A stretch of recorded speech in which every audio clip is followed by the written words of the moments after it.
Bienvenue dans cette nouvelle exploration textuelle. Aujourd'hui, on plonge direct au cœur d'un mystère spirituel absolument fascinant. Franchement, on vient de déterrer une véritable pépite d'or pur dans ces textes anciens, et la puissance de ce qu'on va découvrir là, ensemble, ça coupe le souffle. On ne va pas juste survoler les mots aujourd'hui, non, on va creuser, descendre dans les profondeurs, un peu comme des archéologues de la foi qui viennent de trouver un trésor enfoui. On va comprendre le lien hyper intime, profond et honnêtement bouleversant entre nos choix cachés, notre intégrité et le cœur même de notre Créateur. Alors accroche-toi bien, parce que ce voyage au centre de la parole risque de secouer pas mal de fondations. Face à cet artefact spirituel éclatant qui est Josué 7,19, il faut vraiment qu'on s'arrête un instant. La gravité de ce moment est immense. Akan a péché. Il en enfouit son erreur, littéralement sous terre, en espérant que personne, et surtout pas le regard divin, ne s'en apercevrait. Et là, Josué s'avance vers lui avec une solennité terrible. Remarque bien, il ne lui dit pas juste « avoue ton crime et sois puni ». Écoute bien les mots. « Donne gloire à l'Éternel, ne me le cache point ». Waouh, c'est fort, c'est vertigineux quand on y pense. L'action toute simple de révéler sa faute, de déchirer le voile du mensonge, est élevée au rang d'acte d'adoration suprême. Rendre gloire à Dieu, c'est tout simplement cesser de se cacher devant lui. Chapitre 1, la révélation de l'honneur divin. Sous-titre, Rendre gloire par la vérité. C'est une idée qui vient percuter de plein fouet toutes nos conceptions religieuses traditionnelles. On a tellement l'habitude de penser que rendre gloire à Dieu, c'est juste chanter de beaux cantiques ou lever les mains le dimanche matin, n'est-ce pas? Mais le texte biblique nous montre une réalité beaucoup plus brute, beaucoup plus exigeante. Rendre gloire, c'est accepter de marcher dans la lumière absolue. Regarde avec moi la profondeur de ce mot. Quand on lit ce même passage dans la version du Semeur, Josué supplie Akan de l'honorer. Oui, de l'honorer en avouant. La version français courant traduit ça par « reconnaît la grandeur du Seigneur ». Honorer le Créateur, ce n'est vraiment pas lui offrir des mots vides ou des rituels creux. C'est reconnaître qu'il est tellement grand, majestueux, omniscient et saint que la seule posture logique devant lui, c'est la transparence totale. Avouer, sans rien dissimuler, c'est la forme ultime d'hommage. Et tu sais, cette injonction traverse les siècles. Dans le livre de Jérémie, on retrouve cet avertissement. Un avertissement lourd, pesant. Dieu implore un peuple qui s'enlise dans ses propres fautes. Rendez gloire, avant qu'il fasse venir les ténèbres. C'est un cri d'amour divin avant la chute. Malheureusement, les Israélites n'ont pas écouté. Ils ont refusé cette transparence, et ce refus plein d'orgueil les a conduits tout droit vers l'exil terrible à Babylone, posant le décor bien sombre lors de l'histoire de Daniel. Cacher la vérité a des conséquences historiquement dévastatrices. Est-ce que tu comprends la puissance de ce que je te dis là ? Ce n'est pas de la vieille théologie poussiéreuse. C'est une loi spirituelle en pleine action aujourd'hui. Refuser de faire la lumière sur nos zones d'ombre, persister dans le secret, c'est littéralement inviter les ténèbres à prendre le contrôle de notre destinée. C'est un avertissement qui doit réveiller violemment notre conscience endormie. Chapitre 2, le mode débogage spirituel. Sous-titre, arrêtez de cacher les erreurs. C'est une révélation qui change absolument tout sur le terrain. C'est là que ça devient super concret pour nous aujourd'hui. Pour bien comprendre Arcane, prenons une image de notre monde moderne. Imagine une application informatique ultra complexe qui n'arrête pas de planter. L'approche humaine, motivée par l'orgueil, c'est d'essayer de maquiller le code, de mettre une belle interface bien lisse par-dessus pour cacher la faille au public. Mais bon, le cœur du programme continue de s'effondrer. Ce que Dieu nous demande avec la vérité, ce n'est pas de ramper misérablement, non, c'est d'avoir l'audace de lancer le mode débugage. C'est ouvrir le terminal et afficher le log d'erreur brute devant le maître développeur. Pas de triche, on lui montre les lignes corrompues pour qu'il nettoie lui-même le système à la racine. Chapitre 3, la checklist du maître. Sous-titre, plier notre volonté.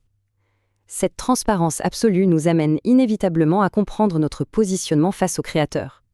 Si on le laisse nettoyer notre code, c'est parce qu'on reconnaît son autorité suprême. Ah, écoute la force de cette vérité. L'apôtre Paul, dans Romains, utilise un mot radical, presque choquant pour nous aujourd'hui, celui d'esclave. Il dit qu'on appartient à celui à qui on choisit d'obéir. Pratiquer la parole, c'est reconnaître publiquement, par nos actes, que Jésus est le maître absolu. C'est prendre notre volonté, si souvent têtue et rebelle, et la plier intentionnellement, la soumettre pour lui faire plaisir. Pense à un pilote de ligne. Avant le vol, il a une checklist stricte. Soudain, un voyant rouge s'allume. La pression est énorme. Les passagers râlent, la compagnie veut respecter l'horaire. S'il ignore l'alerte pour plaire aux hommes et décoller vite, il va crasher l'avion. La véritable intégrité exigée par le maître, c'est d'avoir le courage de stopper le décollage. Même si ça dérange, On suit la checklist à la lettre, parce que des vies en dépendent. Et pourquoi ce maître nous impose une checklist si stricte? Pourquoi stopper nos décollages personnels, nos ambitions? Parce qu'il est un maître infiniment bon. Son manuel de vol n'est pas fait pour nous frustrer, mais pour garantir notre arrivée à bon port. Comme le dit Jérémie 29:11, il n'a que des projets de paix pour nous. Se plier à sa volonté, c'est en réalité embrasser notre propre bonheur. Prenons un vrai temps d'arrêt.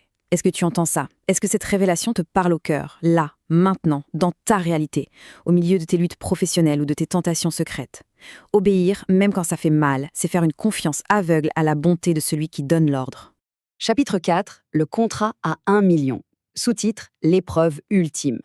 Pour rendre ce concept d'intégrité super tangible, laissons cette théorie prendre chair avec une histoire incroyable. Le décor, un bureau en verre, froid, au dernier étage. D'un côté, Nathan, 24 ans, et son père Thomas. Leur entreprise familiale est au bord de la faillite absolue. De l'autre côté, un investisseur puissant. Et sur la table, 1 200 000 euros.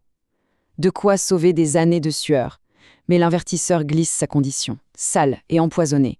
Cachez ce défaut technique critique dans le rapport final, et je signe, personne ne le saura jamais. Le poids de la tentation est écrasant. Le silence envahit la pièce. Nathan baisse les yeux sur ce chèque astronomique, relève la tête vers son père, et là, aucune hésitation. Il referme violemment le dossier. Ses mots sont tranchants. Si je cache la vérité, mon nom ne vaut plus rien. Gardez votre argent. Devant l'investisseur qui suffoque de rage, le contrat est déchiré. Le million s'envole, l'entreprise est perdue. L'investisseur claque la porte avec fureur. Mais regarde le visage de Thomas, le père. Zéro larme de désespoir, aucune colère. Il rayonne d'une lumière indescriptible. Il se tourne vers ses associés, la voix vibrante d'une émotion puissante. Vous avez vu ça? Il a dit non à plus d'1 million d'euros par pure intégrité. C'est mon fils. Chapitre 5. Faire la fierté du père. Sous-titre. La fierté cosmique. Cette scène bouleversante, cette fierté incommensurable d'un père humain, c'est le reflet exact de ce qui se passe dans les lieux célestes quand on choisit l'intégrité. Waouh, c'est merveilleux de réaliser ça. Le Dieu de l'univers, celui qui a formé les galaxies, se vante littéralement de nous devant l'ennemi. Lis Job 1:8.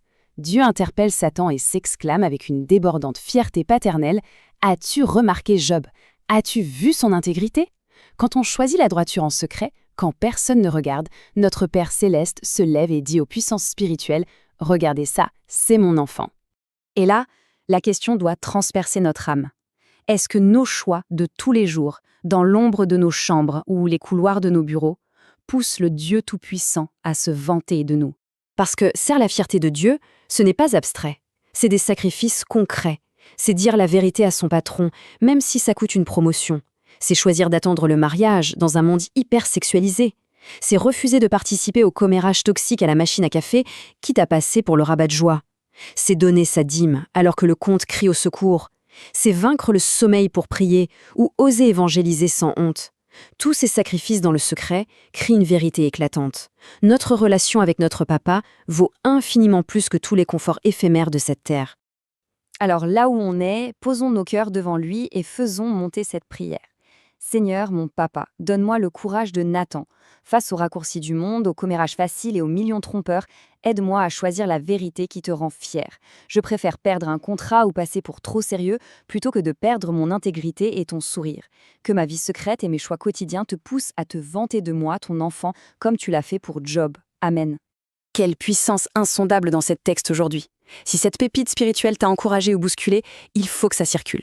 Lâche un énorme pouce bleu pour soutenir ce message, partage tout de suite ce décryptage à un ami qui a besoin d'entendre cet appel à l'intégrité. Et bien sûr, abonne-toi à la chaîne et active la cloche. Crois-moi, notre prochaine exploration textuelle va creuser encore plus profond dans les mystères de la parole. C'est à ne rater sous aucun prétexte. Reste intègre dans le secret, fais la fierté du Père, et à très vite pour une nouvelle fouille spirituelle. Architecte de la foi.